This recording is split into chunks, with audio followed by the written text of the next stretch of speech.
I will say that when we were on this craft, I'm sitting by the little window. I could look out and see the little small houses, and we wasn't moving. The cloud was moving, but we wasn't. And what came in my mind, I said, well, the Air Force can shoot us down. They got us on the radar. And then he said, well, you don't have to worry about that. They won't do that. So that's what happened there. Now, over here, look, right in this area right here, there's a Navy base. Okay, there was, during the war, it was a submarine low-frequency radio base. They had a big, tall antenna with a long wire, quarter of a mile wire, about 300 or 400 feet up in the air. But they closed that down. And so, but they still maintain, you go out, I could go out there retired, I can go through there, and show my ID card, go there, they still cut the grass around there. It's just like a skeleton town. You see the security guard on the gate, but you don't see anybody walking around much. You got a few people that live in the housing area there. They got a lake up on top of the mountain. I would go up there and fishing all the time. But people have reported that they've seen craft come down into that lake. They said lake house, they have seen craft, people that have been up at night fishing, they said the craft that came down in the lake, they see craft leave the lake. So one time there was a friend of ours, she's a member of New Farm, Seattle, the one that I'm a member of, you know, she heard that there was UFO activity out there, so she went there. They had a different set of guards on the gate. Because these guards on the gate had a little, some of it was like a little delta triangle with an arrow going through it. It wasn't a regular security guard. And so they would let her on there. So they said, well, you can't get in, we got an operation going on. And she said, why? I said, I'm a paid taxpayer. I mean, she, you know, see, she got a quick temper, you know, and she don't like it because the government cover up everything. And she said, I'm a taxpayer, citizen, why I can't go, and blah, blah, blah, blah. So they just politely moved her out the gate, and locked the gate so she couldn't get in there. And so she went, got the sheriff, you know, and she went out, she went out and got the sheriff, so he was a friend of hers. You know, the sheriff been the sheriff for about 25 years. They know everything. Nothing happened in his area, you know, I mean, he gonna go out and see what happened. So they politely put him out too. But what the point I'm making here is that when it comes to this, there's no rights, you know, like two people say, well, it's my right, you forget about all that go out the door. I mean, you can forget about your rights and what you can do and what you can't do, because this is a whole different ball game. And when you do things, you're going to have to do things collectively. That's how you do it. You do it collectively. And this is something like an evolve thing. You got to evolve. One person can't do it, but collectively we can do it all, just like what we all doing now around the world. We're doing this. You know, that's how we have to do these things. Now, also here, this is supposed to be, out in this area here, is supposed to be like a polar area. They have an awful lot of sightings. Now, at the beginning of this talk, I saw these two frisbee-like craft and the cylinder shape. They were coming this way. They were coming from this is the ocean. I was coming from this way going inland. And so out in this area, right around just before you get to the base, that's where they were doing all this maneuvering thing. Remember I said craft was doing like this? This right in here. Now up in this area, up in the northwest, it's not plain like it is here. Here all you can see is mountains, tall mountains. I mean, you can just see for a few minutes, you got tall mountains. They're all covered with trees. You got a lot of national parks up in these areas, up in Washington State. I don't know if many people familiar with the area up there, but awful lot of national parks have closed down. You can't go in there now. And the story is that they don't have enough money to maintain those parks. But in this area right down in here, right out of here, this get out to the eastern Wash, you got your Cascade here.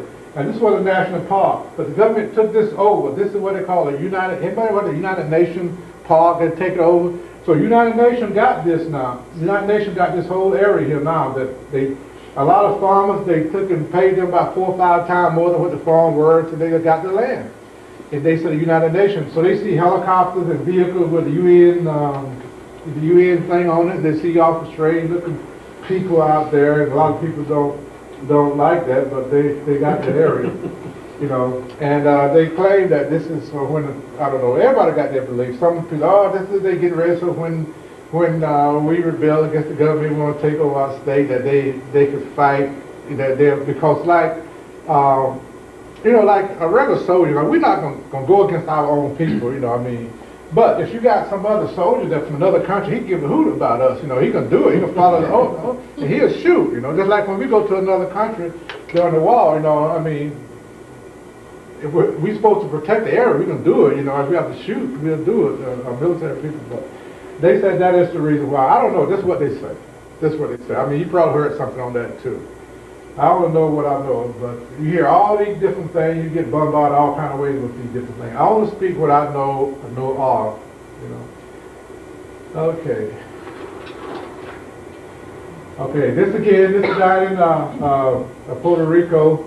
This particular area here is what they call a dimensional portal area. Because the reason we were here, we talked to some people in the village there, that he rid his motorcycle down the little road in this area, and once he got there, he's seen all these prehistoric animals, pterodactyls, dinosaurs and stuff, you know, and everything was telling us. And he wasn't the only one. There was other people said that too. With Josh's crew down there, we were down there, and he said that he went in there and seen all these things going on, so he turned around and hightailed it back out. And once he got out, it was just normal. But you go back down in there, that's what happened. And so the next day, people would go back down in there, they were normal again. You didn't see that. And that's why it's believed that these dimensional polar, they don't stay in one place. They move about in one location. But before this young man went in there, he was a mild guy. You know, he didn't drink, he'd go to church, and no problem. But after that, he started drugs, he started having problems, and ended up committing suicide. Okay, again, this supposed to be here in Texas. This is where, you know, that the extraterrestrial can be, you know, like this caused the police and this, well, after the police pulled the truck over, the story behind it, where I got it, I don't know, this is where the story I got. And then when he did, this craft came down, it came down in front of them. And he just stayed there. And they just gave them radiation burns, and they had missing time. And so when they came back, supposedly the police didn't even know why, you know, why they were there. Okay, so that's typical. Okay, now, where are they here? Now we know that they're here. They come down all the time. They just don't come from the Pleiades today and go back tonight, come from the Orion or whatever. They got to stay here. You know, where their base is at. Okay, they're based throughout the planet. I can tell you what I know. I don't know everything about this, but I do know that, based on my research, is that they are deep under the ground. I mean, we have military bases under the ground too, but we just so far, like this is the surface of the planet. Our military bases might be right around the hips, where these guys are way down here. Okay? And they have a network of tunnels that go from the ocean under the ground, deep under the ground. They go under the volcanoes, they go under the volcanoes, all this kind of stuff. And it's supposed to be a tremendous amount of them down there. They're from everywhere. And when they go, they leave out from under there, go through the tunnel, and go back up through the water, and go wherever they got to go. That's why people see in the ocean a lot, some of these lakes, you know, see like in this lake I'll tell you about in Puerto Rico, where you see going down under the water. And even in Washington State, they see a lot of these going down under the water, and they come out of the water. But that's all over the planet that way, you know, all over the planet. In Africa, Asia, Europe, South America, North America, that is what's going on.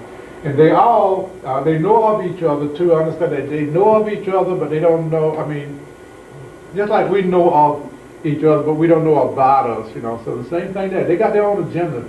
But there's one controlling force that controls all of them. You know, some people say it's the Ash Stopper man. Some people say it's this. I don't know, but I don't know.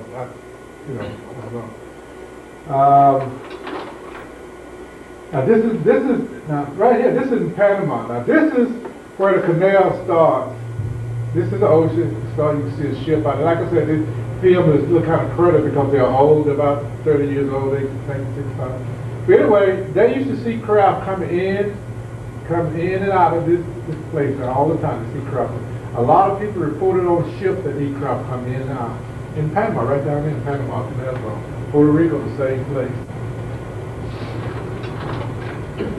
Okay, now Panama, this again, now this is the little lake. This is one of the lakes that feed, they have hundreds of different lakes like this in Panama, and they feed the canal, like where the water come into the canal, and then the gates close, and then they fill the water up and raise the ship up to the next level, and then the gates open, go to the next level, where it raise up, and coming back, vice versa.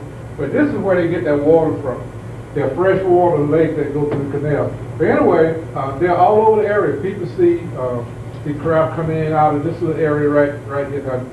Now, back over in here, it's like when you're getting close to Costa Rican border over here. This way, have a lot of sightings over there by the Costa Rican border, and that's where I first seen the chupacabra at, because I was told that the chupacabra was taking people animals, just like they do in Puerto Rico. And so what happened was, my wife, she had a maid, and this maid the wife had a cat. She had this cat. I didn't like the cat, but she did. Every time I get a chance, I would slap the cat while she was in the area.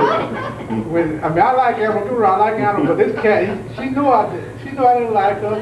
And when my wife did, she'd come up and just bite me. Because she knew I won't do anything because the wife is there. But when the wife is not there, she won't do anything. She didn't like her. My wife made named Hope, she didn't like her either.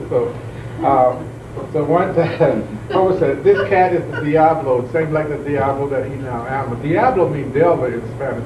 I said, Homer, what do you mean Diablo? She said, yeah, that this creature come out of the forest and he take away an animal and kill an animal and stuff like that.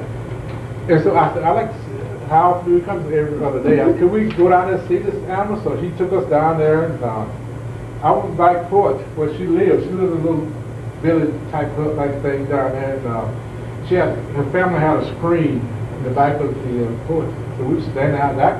We were standing there for about 20 minutes, and I began to feel a little silly standing out there looking into the forest. And she said, he'll be out here. And so this chupacabra, he about that tall, he came out. He looked dead at the house. He looked at it, stared at it for a while, then he turned around, looked that way, then he turned around and went back out in the forest. That was the first time that I was seeing the chupacabra. That more than 30 years ago down there. And a lot of people in the area. Now, when people will see these things, they're always UFO activity. When they first start, UFO activity in the area. They never, they never see him unless there's UFO activity. That's why I personally believe that they got a connection with this UFOs. And what I think is that they is something like what we used to send at the beginning of our space program. We would send monkeys and dogs up first. So I think that they're some type of creature. They sit down and interact with us to learn, see how we will interact with them, something different. And if we don't interact with them different, then we won't interact with the ETs different. And they are intelligent, and they can read your mind. The chupacabra. What they look like? Okay, the chupacabra. I don't know, a lot of people probably already know about the chupacabra, but the one I see, you're about this tall. They normally go from here to little they go from small to different size. And so the lower part of his body kind of like a kangaroo, feet look like a goat, kind of like a goat like this. And he got three toes. In the upper part of the body, he got small arms, kind of like a kangaroo. How kangaroo got like this. And he got a membrane that comes from here to here. And he levitates. People say they fly. They use those and go up in trees and stuff. Because down in Oregon, down in Ashland, Oregon, there was a lady claiming to see one down there. She was coming home from a bridge club one night, and this chupacabra in the middle of the road. She had her lights on. She said, "Oh my God, I'm gonna hit this thing!" So this thing just went right up, and she went under it. He got something like a tongue, like a straw. Okay, like a straw, and his arm, he got three finger like claws, razor sharp, and that's how he killed his prey.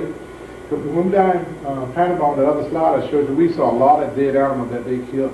And what they do is they will go and they can use their eyes, hypnotize this animal, put them in a hypnotic state, The animal can't move. So while this animal is in the hypnotic state, he would take his hands up and slit, numb around the throat area, and then take that little tongue-like thing, like a straw, and I know they get a little gory, but you insert it into the body of the animal and suck all the inside out, the blood. Chupa, carve it would mean blood sucker, goat sucker. And sometimes the farmer go find the animal, he's dead, but nothing but just a hub there, just a shell, and they see one little slit where he is. And this animal, this creature had killed everything from the size of a little pool all the way up to a horse. In order to kill horses, that's how they do that. And they're all over Central and South America right now.